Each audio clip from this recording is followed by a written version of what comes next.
আগের প্রধানমন্ত্রী যে ভুল করছে কোটা রাখতে যায় আর নিজের গতি হারাইছে ওইগুলা কইরেন না। ওনার দুঃখ ধুয়ে আমি পানি খাবো? হ্যাঁ, ওনার দুঃখ ধুয়ে পানি খাবো? কয়টা মানুষের স্বপ্ন ভাঙছে। একদম এক দাবি শিক্ষামন্ত্রী পদত্যাগ।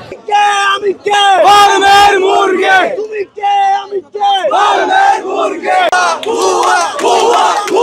শিক্ষামন্ত্রীর পদত্যাগ এবং চলমান এইচএসসি পরীক্ষা স্থগিতর দাবিতে দ্বিতীয় দিনের মতো ঢাকায় বিক্ষোভে নেমেছেন শিক্ষার্থীরা।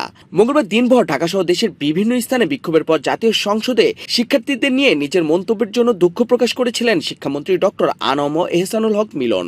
একই সঙ্গে ভারী বৃষ্টিপাত ও জলাবদ্ধতার মধ্যে অনুষ্ঠিত কিছু পরীক্ষা নতুন করে নেওয়ার বিষয়টি সরকার বিবেচনা করছে বলে জানানো হয়েছিল। তবে সেই আশ্বাসের পরও বুধবার পরীক্ষা শেষে আবার রাস্তায় নামেন শিক্ষার্থীরা।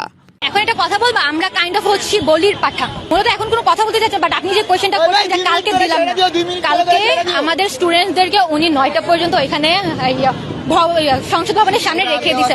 9টা বাজে একটা স্টুডেন্ট বাসায় যে আজকে হচ্ছে সায়েন্সের হচ্ছে পদার্থবিজ্ঞান সেকেন্ড পেপার আর হচ্ছে আমাদের অ্যাকাউন্টিং হচ্ছে সেকেন্ড পেপার। এই স্টুডেন্টগুলো সারা রাত জেগে মানে বাসায় যে ওই টাইমে রেস্ট নিবে না, পড়বে না, কি করবে? আর আমরা এখন বলতে যে আমরা কেন নামছি, আপনার অযৌক্তিক দাবির জন্যই তো আমরা নামছি। অযৌক্তিক সিদ্ধান্তের জন্য স্টুডেন্ট আজকে মাঠে নামছে। কোনো কোশ্চেন হচ্ছে না, বইয়ের কোশ্চেন করতেছে, টেস্ট পেপারে নাই, কোথাও নাই, কোথায় পারতেছে না কোশ্চেন।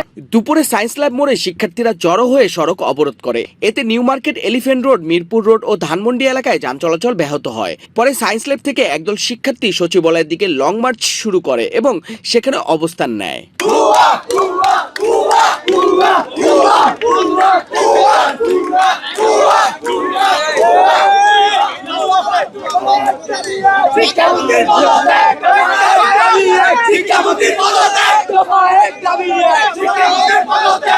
উনি বলছে আমি উদ্দেশ্য করে কাউকে কিছু বলিনি, যদি কারো আঘাত লেগে থাকে সিম্পলি সরি।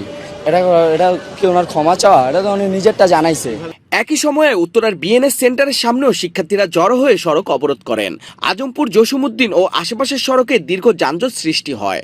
আন্দোলনকারীদের দাবি চলমান পরীক্ষা স্থগিত করতে হবে, নতুন রুটিন প্রকাশ করতে হবে এবং শিক্ষামন্ত্রীকে পদত্যাগ করতে হবে।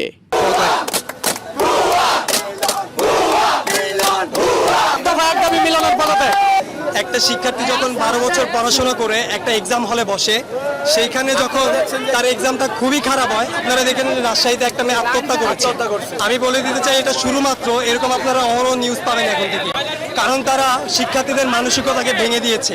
আমরা তো আপনাদেরকে জুলাই আন্দোলনের মাধ্যমে বসাইছিলাম যে আপনারা আমাদের হয়ে কাজ করবেন, আমাদেরকে দেখবেন, এট লিস্ট স্টুডেন্টদেরকে দেখবেন।